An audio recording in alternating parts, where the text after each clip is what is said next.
Hello there, my name is Vincent Fetterman, and I will be taking you on a short journey through the world of philosophy, one of those branches of quote-unquote science that really makes you think about the world we live in. The only reason I say quote-unquote about it is because some believe it's not a typical branch of scientific study, not like you'd study chemistry or physics. No, philosophy is more of a branch of study all based in the mind, a systematic process of asking fundamental questions about topics like knowledge, value, reason, and the existence of things. Sounds confusing, right? Well, that's good, because it's supposed to be confusing. And if you're still having a hard time following along with it, then lucky for us, there are plenty of examples of philosophical nature to help you get a better understanding of it.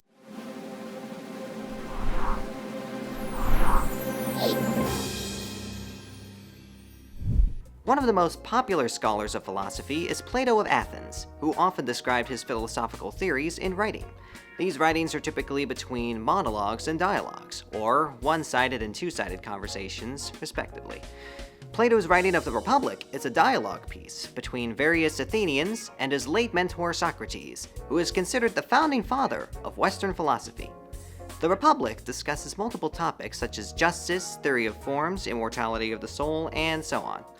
One section of this work, known famously as the Allegory of the Cave, is based on the topic of knowledge and education. The allegory is as follows. Picture, if you will, a cave. And in that cave, a mass of people are chained to the wall by their necks, forced to look at the wall opposite to them. On that opposite wall, shadows are projected by sign bearers that are invisible to these prison folk, and they tell the prisoners what these objects are supposed to be.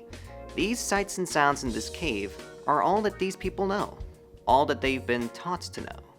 Now, picture one man who has been freed from his shackles. He seeks a higher reality than this and rushes towards the light and out of the exit, and the world outside is blindingly beautiful. Literally, the light from the sun practically blinded him. Compared to the light in the cave, it's overwhelming. Yet, he likes this freedom and wants the other prisoners to see it as well, so he tries to convince them, and fails miserably. Now, this isn't unexpected.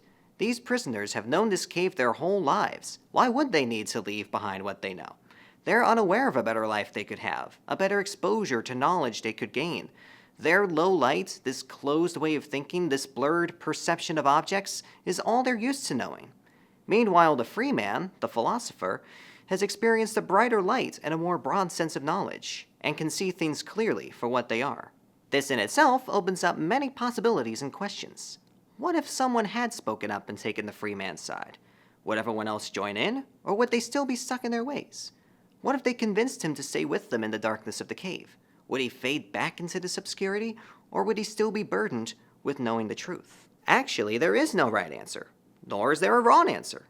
You see, one person's opinion and answer could be seen differently by another person, thus sparking a debate of sorts. This, in turn, is the point of the Republic as a whole, as it represents that dialogue typically held between two people in order to reach a stable conclusion. With only one person being in a monologue, then there is no debate, and the opinion is ultimately taken in their favor. Dialogue is an important piece of philosophy, as it forces you to think more critically about what you're trying to discuss. Think of it as a debate between, for instance, apples and oranges. The saying is that you can't compare them, so all you feel like you can do is point out one over the other.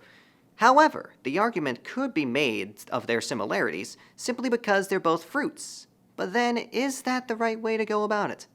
Well, that's what dialogue is meant to do for philosophers, to understand both sides and reach a reasonable conclusion.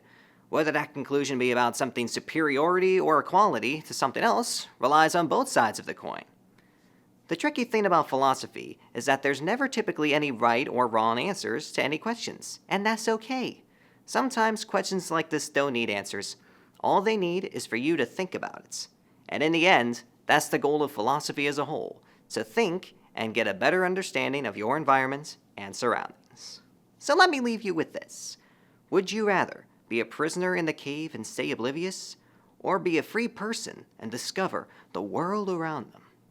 In the end, that's up to you to figure out. Make sure to leave a like and comment to let us know your thoughts, and don't forget to follow us on our socials. This has been Vincent Fetterman with Smart Cookies. Thanks for watching!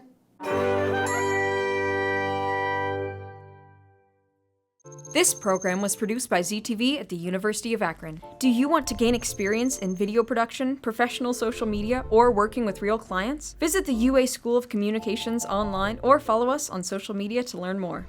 ZTV, make media, make a difference.